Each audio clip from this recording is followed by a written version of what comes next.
Monsieur le maire, cher Alain Turby, chers collègues, madame la conseillère départementale, mesdames et messieurs les élus, mesdames et messieurs les présidents d'associations, chers amis de Carbon Blanc, vous me faites beaucoup d'honneur et aussi un grand plaisir en me demandant de remettre aujourd'hui à madame André Fischer les insignes de chevalier de la Légion d'honneur, la plus haute distinction que notre République accorde à ceux qui l'ont servi.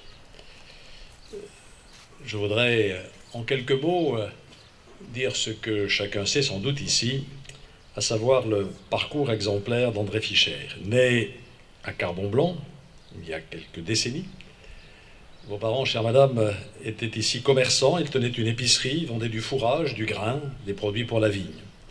Ce qui explique que toute votre vie, vous resterez attaché à cette commune. C'est ici, au pied de ce monument aux morts, que vous avez souhaité être décoré.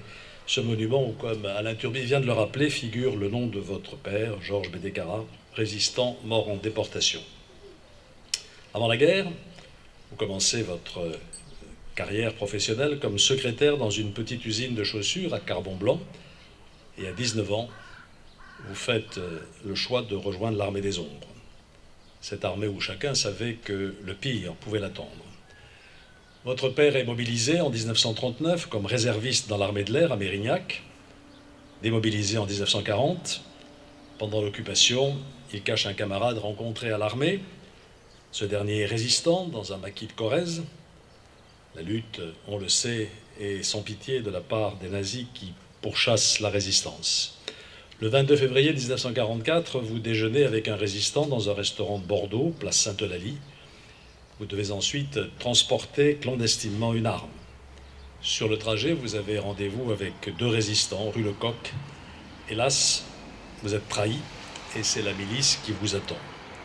Arrêté, vous êtes enfermé et interrogé au fort du Ha. Votre père, quant à lui, est arrêté le soir même et transféré au camp de concentration de Neuengamme.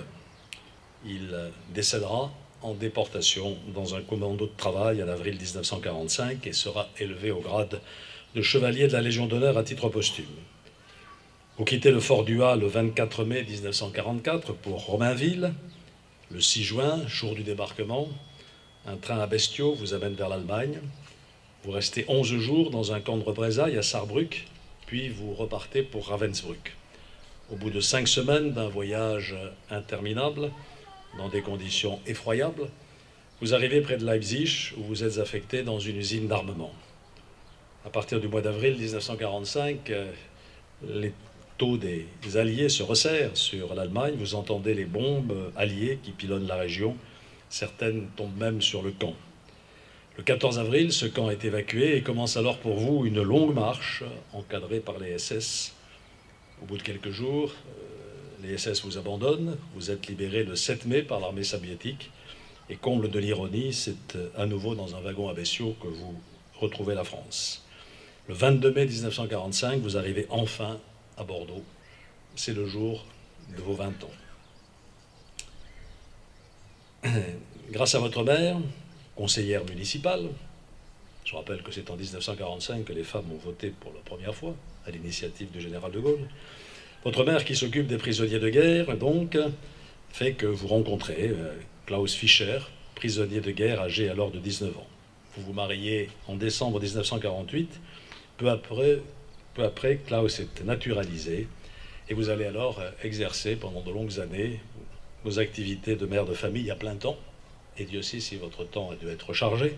5 enfants, 16 petits-enfants, 12 arrière-petits-enfants.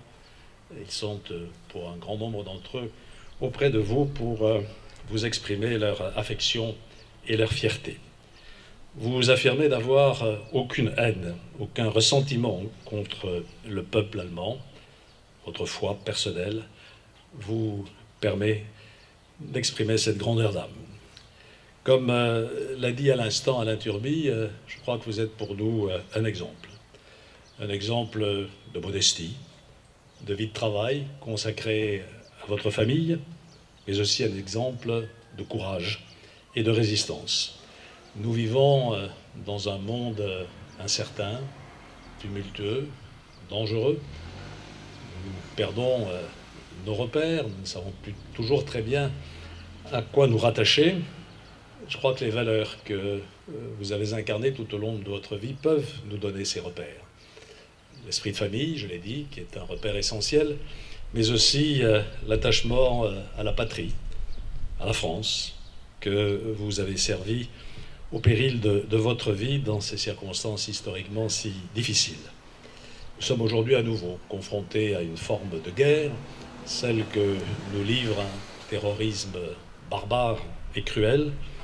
Aujourd'hui encore, il faut que la nation resserre les rangs, car face à cette menace, seule l'unité nationale et évidemment l'action déterminée des pouvoirs publics nous permettra de relever le défi.